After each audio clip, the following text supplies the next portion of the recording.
ఇక్కడ ఆడియో గారు ప్రతి సోమవారం రావాలి కావాలని ఉద్దేశపూర్వకంగా డుమ్మ కొడుతున్నాడు.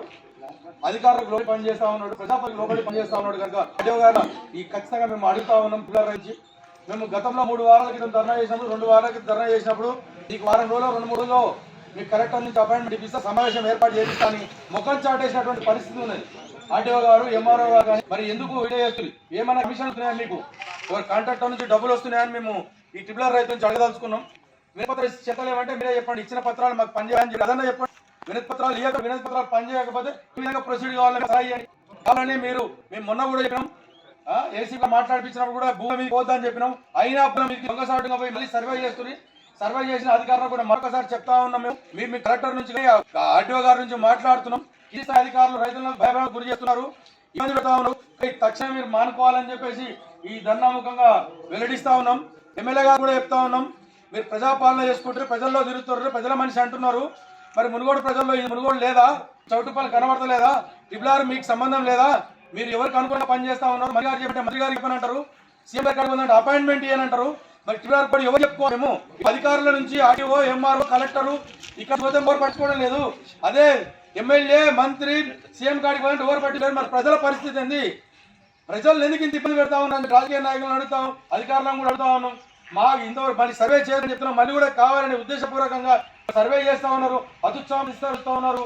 మరి ఎందుకు గుంజుకుంటే బయటకి మనం ఒక వేదిక పెట్టమని చెప్పిన ఎవరో పెద్ద మంత్రి కూడా చెప్పిన మంత్రి గారికి, ఎమ్మెల్యే గారికి, సీఎం గారికి రైతు పట్టింపు కావాలి, డెవలప్మెంటే కావాలంటే అదే మాట మీరు రిస్క్గా ఇవ్వమని చెప్పాం. మీ ఇంట్లోకి వెళ్ళి ఇచ్చే భూములు కాదు కదా.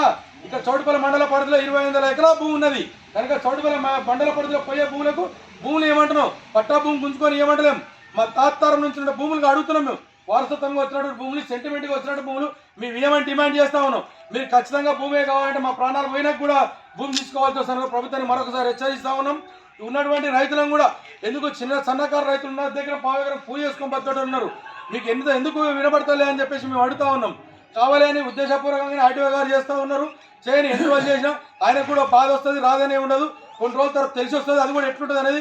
ఈ రైతులు ఎట్లుంటుందో, రైతు ఏడ్చిన రాజ్యం, వ్యవసాయం ఎత్తేడ్చిన వ్యవసాయం ఎప్పుడు బాగుపడదు అది మాకు కూడా తెలుసు.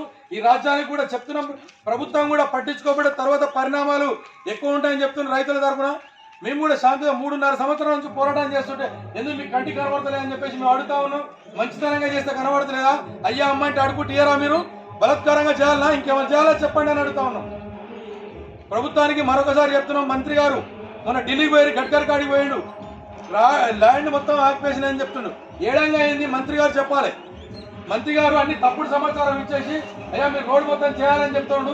గజ్వేల్ కానీ, రాయగిరి కానీ, చౌటుపల్లి కానీ ఏ ఒక్క రైతు సంతకాలు పెట్టే పరిస్థితి లేదు.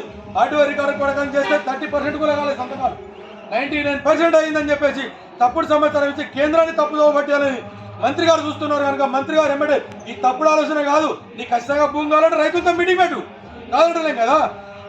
రైతులతో మీటింగ్ పెట్టి చర్చించి మాకు ఎక్కడ ఇబ్బంది అవుతుంది, మాకు ఏం అన్యాయం జరుగుతుంది. చౌటుపల్లిలో మున్సిపాలిటీ ఎప్పుడో డెవలప్ అయినటువంటి ప్రాంతం, దీన్ని 2 భాగాల్లో విడగొడతా ఉన్నాం.